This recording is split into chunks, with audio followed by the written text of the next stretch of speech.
सवितुर्वरेण्यं भर्गो देवस्य धीमहि धियो यो नः प्रचोदयात्। गुरुर्ब्रह्मा गुरुर्विष्णु गुरुरेव महेश्वरा गुरुरेव परं ब्रह्म तस्मै श्रीगुरुवे नमः। अखण्डमण्डलाकारं व्याप्तं येन चराचरं तत्पदं दर्शितं येन तस्मै श्रीगुरुवे नमः। मातृवत् लालित्री च पितृवत् मार्गदर्शिका नमस्तुस्तु गुरुसत्ताय श्रद्धा प्रज्ञायुता च या। पाप्रक्षणार्धो भगवन् स्पष्टतो विस्तारादपि किं नु कार्यं मया ब्रूहि मानवेः कारयामि किम्।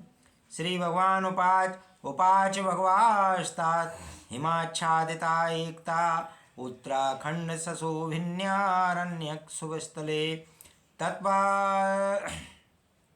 दाने प्रागस्य पिप्लादस्य नारद प्रज्ञा सत्र संभारंभो जाता पंचदिनात्मकः।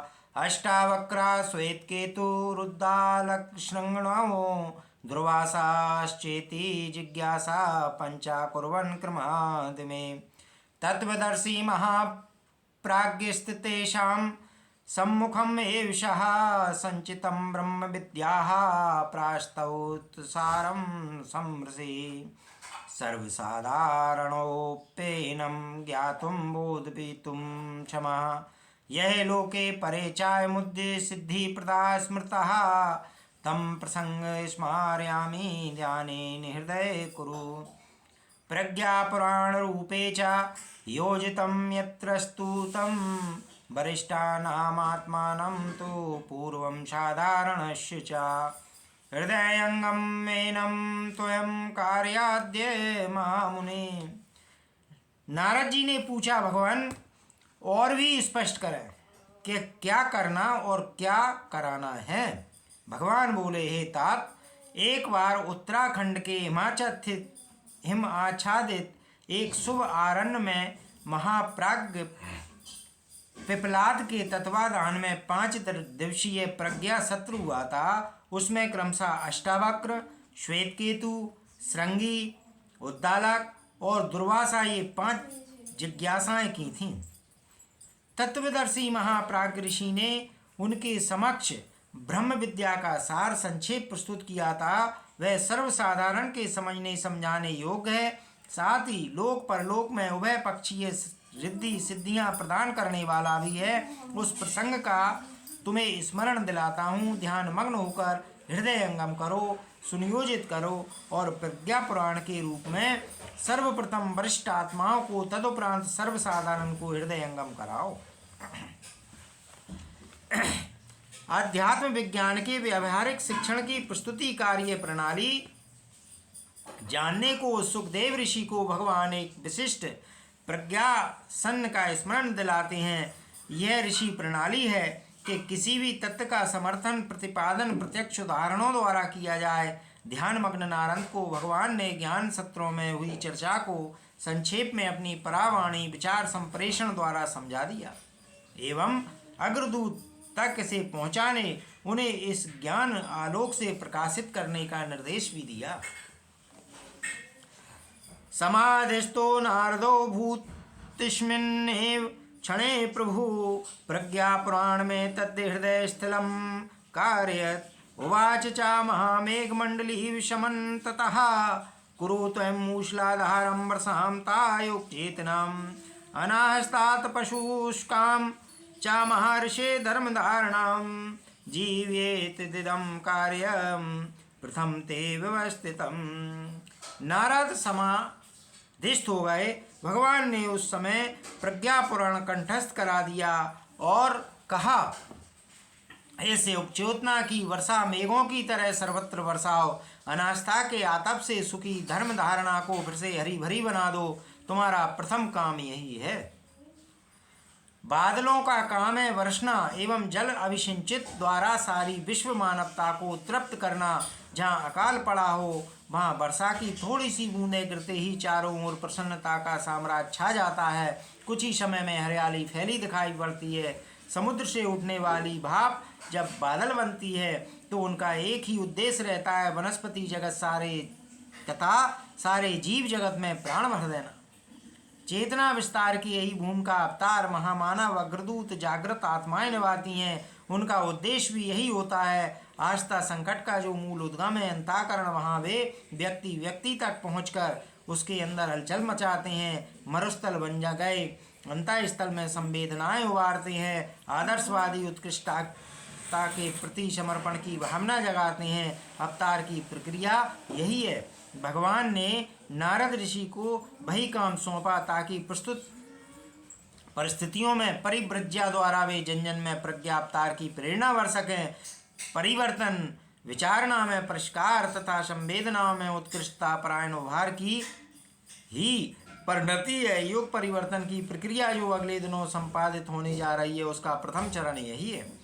महाकाल ने हमेशा बीज रूप में उपयुक्त पात्र को यह संदेश दिया है, वही कालांतर में फला और मेघ की भूमिका उसने निभाई है। इसी तत्व को रामायणकार ने इस तरह समझाया है। राम सिंधु घन सज्जन धीरा चंदन तरु हरिशंत समीरा। अर्थात भगवान समुद्र हैं तो सज्जन व्यक्ति बादल के समान, चंदन वृक्ष यदि भगवान हैं तो संत पवन की तरह मलयज सुगंध को फैलाने वाले हैं। भगवान से अर्थ है आदर्शवादिता का समुच्चय। मेघ व पवन की ही भांति संत व सज्जन उसे युग चेतना को विस्तारित करते हैं, असंख्यों को धन्य बनाते हैं। बुद्ध और उनकी प्रवज्ञा। बुद्ध को आत्मबोध हुआ। कठोर तपश्चर्या के बाद प्राप्त उस उपलब्धि से वे निर्माण मोक्ष की ओर बढ़ सकते थे, पर उनका लक्ष्य था अनाचार कुरीति से भरे समाज का परिशोधन तथा विवेक रूपी अस्त्र द्वारा जनमानस का परिष्कार।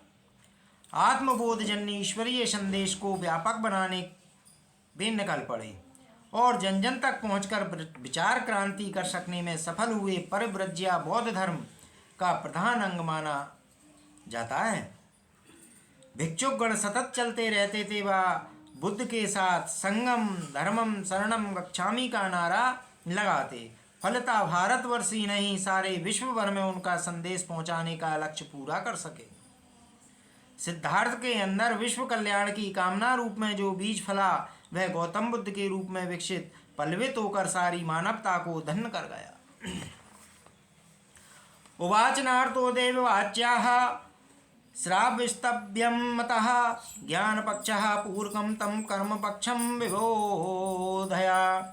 कर्तव्यं यद्धन्येश्चाप्यनुष्ठेयं समग्रता उत्पद्यते द्वयोर्ज्ञान कर्मणोस्तु समन्वयात्।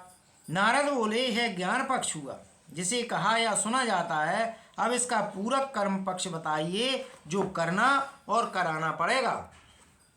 ज्ञान और कर्म के समन्वय से ही समग्रता उत्पन्न होती है। कोई सिद्धांत अपने आप में अकेला पूर्ण नहीं है। प्रयोग पक्ष जाने बिना सारा ज्ञान अधूरा है। फिर क्रिया पक्ष ज्ञान पक्ष का पूरक है। ब्रह्म ज्ञान तत्व चिंतन अपनी जगह है, अनिवार्य भी है, परंतु उसका व्यवहार पक्ष जिसे साधना तपश्चर्या के रूप में जाने बिना एकमात्र मानसिक श्रम और ज्ञान वृद्धि तक ही सीमित रहने से उद्देश्य की पूर्ति नहीं होती। चिकित्सकों को अध्ययन भी करना होता है एवं व्यावहारिक ज्ञान भी प्राप्त करना होता है। यह समग्रता लाए बिना वे चिकित्सक भी की पदवी पात्रता नहीं पाते। ऐसा अधूरापन आध्यात्म क्षेत्र में बड़े व्यापक रूप में देखने को मिलता है। ब्रह्मा की सद्गुणों की आदर्शवादिता की चर्चा तो काफ़ी लोग करते पाए जाते हैं, परंतु उसे व्यवहार में उतारने जीवन का अंग बना लेने वाले कम ही होते हैं। माँ की सच्ची सीख। एक साधु द्वार पर बैठे 3 भाइयों को उपदेश कर रहे थे। बस संसार में संतोष ही सुख है। जो कछुए की तरह अपने हाथ पांव सब ओर से समेटकर आत्मलीन हो जाता है, ऐसे निरुद्योगी पुरुष के लिए संसार में किसी प्रकार का दुख नहीं रहता। घर के भीतर बुहारी लगा रही माँ के कानों में साधु की यह वाणी पड़ी तो वह चौकन्ना हो उठी, बाहर आई और तीनों लड़कों को खड़ा करके छोटे से बोली, ले यह घड़ा पानी भर ला। मंझले से कहा, उठा है झाड़ू और घर बाहर की बुहारी कर। अंतिम तीसरे को टोकरी देते हुए उसने कहा, तू चल और सब कूड़ा उठाकर बाहर फेंक दे। और अंत में साधु की ओर देखकर उस कर्मवती ने उपदेश दिया, महात्मन, निरुद्योगी मैंने बहुत देखे हैं। कई पड़ोस में ही बीमारी से ग्रस्त, ऋण बाहर से दबे शैतान की दुकान खोले पड़े हैं। अब मेरे बच्चों को भी यह विषवारुणी पिलाने की अपेक्षा आप ही निरुद्योगी बने रहिए और उन्हें कुछ उद्योग करने दीजिए। ज्ञान को कर्म का सहयोग न मिले तो कितना ही उपयोगी होने पर भी वह ज्ञान निरर्थक है। चलकर आओ और मिठाई लो। कथा में युवक ने सुना, भगवान सबको रोटी देते हैं। युवक को बात जच गई। उसने काम पर जाना बंद कर दिया। जो पूछता तो उत्तर यही देता, भगवान जब रोटी देने ही वाले हैं तो मेहनत क्यों करूं। एक ज्ञानी उधर से निकले, मति भ्रम में ग्रस्त लड़के की हालत समझी और प्यार से दूसरे दिन सवेरे उसे अपने पास बुलाया और कुछ उपहार देने को कहा। युवक भावुकता सवेरे ही पहुंच गया। ज्ञानी ने पूछा, कैसे आए? उसने उत्तर दिया, पैरों से चलकर। ज्ञानी ने उसे मिठाई उपहार में दे दी और कहा, तुम पैरों से चलकर मेरे पास तक आए तभी मिठाई पा सके। ईश्वर रोटी देता तो है, पर देता उसी को है जो हाथ पैरों के पुरुषार्थ से उसे कमाने और पाने के लिए चलता है। जब मेरा मिश्रण तुम बिना पैरों से चले प्राप्त नहीं कर सके, जब मेरा मिष्ठान तुम बिना पैरों से चले प्राप्त नहीं कर सके, तो भगवान द्वारा दी जाने वाली रोटी कैसे प्राप्त करोगे। महापुरुष अपने समय और समाज को इस पलायनवादी वृत्ति से बचाने और जीवन के प्रत्येक क्षेत्र में धर्म धारण के विकास को ही उपासना आराधना संपन्न करते रहे। बुद्ध और विनायक। भिक्षु विनायक को बाचलता की लत पड़ गई थी। जोर जोर से चिल्लाकर जनपद पर लोगों को जमा कर लेता और धर्म की लंबी चौड़ी बातें सुनाया करता था। तथागत को समाचार मिला तो उन्होंने विनायक को बुलाया और स्नेह भरे शब्दों में पूछा, भिक्षु, यदि कोई ग्वाला सड़क पर निकलने वाली गाय गिनता रहे तो क्या उनका मालिक बन जाएगा? विनायक ने सहज भाव से कहा, नहीं बनते।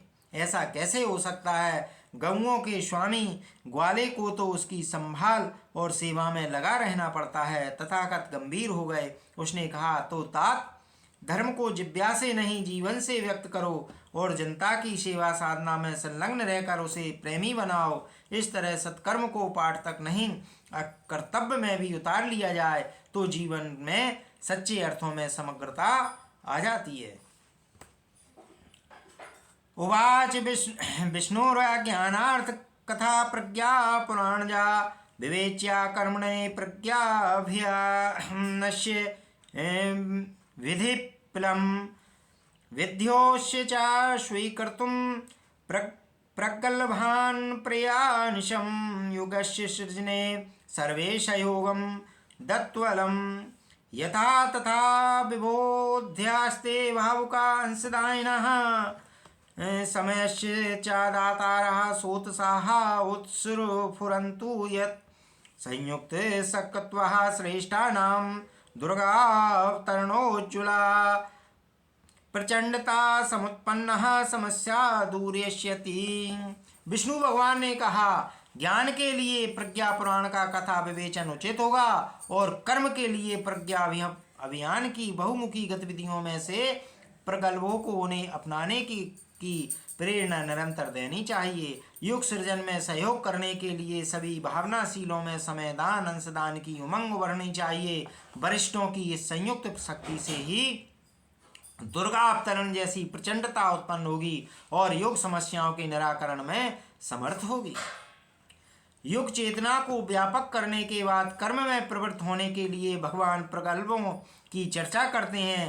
प्रगल्भ अर्थात साहसी ऐसे सूरवीर जो सत्य प्रयोजन के लिए कमर कसकर तैयार हो जाएं। अवतारों में उच्च स्तरीय वे ही माने जाते हैं जिनमें संत सी पवित्रता, सुधारक सी प्रकृता के साथ ऋषियों जैसी तत्व दृष्टि होती है। वे उत्कृष्टता को समर्पित होते हैं। अहंता के परिपोषण में लगने वाली शक्ति समर्पण के बाद उनके पास इतनी अधिक मात्रा में बच जाती है जिसके आधार पर सामान्य व्यक्ति भी असामान्य काम कर दिखाते हैं। भगवान कृष्ण, राम, ईशा, दयानंद, गांधी, गुरु गोविंद सिंह, बुद्ध, मीरा, शंकराचार्य, ज्ञानेश्वर, समर्थ रामदास ऐसे जीते जागते प्रमाणों में से हैं जिन्होंने प्रतिकूलता से जूझने का साहस दिखाया व सत प्रयोजन में लगने के लिए असंख्यों को प्रेरित किया। ऐसे व्यक्तियों का संगठन तो वह प्रचंड चमत्कार कर दिखाता है जिसकी कल्पना भी नहीं की जा सकती है। संगे शक्ति कलयुगो असुरता के नाश के लिए ऋषिगणों ने अपना रक्त एकत्रित कर घड़ा भरा। बस सीता की उत्पत्ति हुई जो राम अवतरण तथा रामराज की स्थापना का निमित्त कारण बनी। वह संग शक्ति का ही चमत्कार है।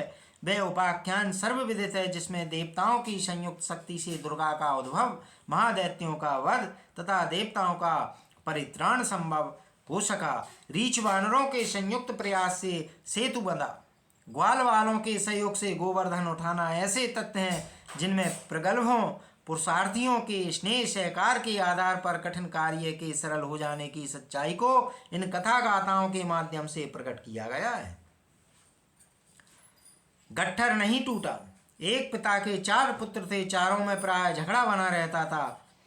इससे उनकी शारीरिक और आर्थिक ही नहीं मानसिक और बौद्धिक अवनति भी होती जा रही थी। यह देखकर पिता बड़ा दुखी हुआ। पिता ने मरते समय अपने पुत्रों को बुलाया और उन्हें एक लकड़ी का गट्ठर दिया और कहा, तोड़ो इसे। लड़कों ने भरसक प्रयत्न किया परंतु वे तोड़ न सके। अंत में उसने कहा, एक एक लकड़ी को तोड़ो। जब वे बड़े आराम से टूटने लगीं तब पिता ने कहा, यदि इस प्रकार मिलकर रहोगे तो कोई तुम्हारा कुछ ना बिगाड़ सकेगा, और यदि फूट रही तो इसी प्रकार जैसे लकड़ियाँ क्षण भर में ही टूट गईं वैसे ही नष्ट हो जाओगे। उस दिन से लड़के मिलकर रहने लगे। सहयोग, त्याग और उदारता जैसी महानताओं का जनक है। जब इस तरह की प्रवृत्तियां पनपने लगती हैं तो महान साधन अपने आप उपलब्ध होने लगते हैं। तिनके मिलने से रस्सा बटने और सीकों के समन्वय से बुहारी बनने की बात सभी जानते और मानते हैं। साथ ही यह भी अनुभव करते हैं कि एक घटक चाहे कितना भी महत्वपूर्ण क्यों ना हो, सीमित प्रभाव भी प्रस्तुत कर सकता है। बड़े काम सदा संयुक्त प्रयासों से ही संपन्न होते हैं। पांडव विजयी क्यों हुए? तो पांडवों के अज्ञातवास से लौटते समय श्री कृष्ण भगवान ने उनकी मना स्थिति परखी और परिस्थितियों को देखते हुए कौरवों से सहार सेतु महाभारत हेतु प्रवृत्त कर दिया। असमंजस को देखते हुए उन्होंने कहा, तुम्हारा विजयी होना सुनिश्चित है क्योंकि तुम 5 होते हुए भी एक हो और कौरवगण 100 होते हुए भी अलग अलग मत वाले हैं। संग शक्ति के कारण ही नीति पक्ष की विजय होती है। हुआ भी यही। पांडवों में कोई सेनापति नहीं था। प्रतीत रूप में 5 पांडवों को छोड़कर धृष्टद्युम्न को सेनापति पद दे दिया गया।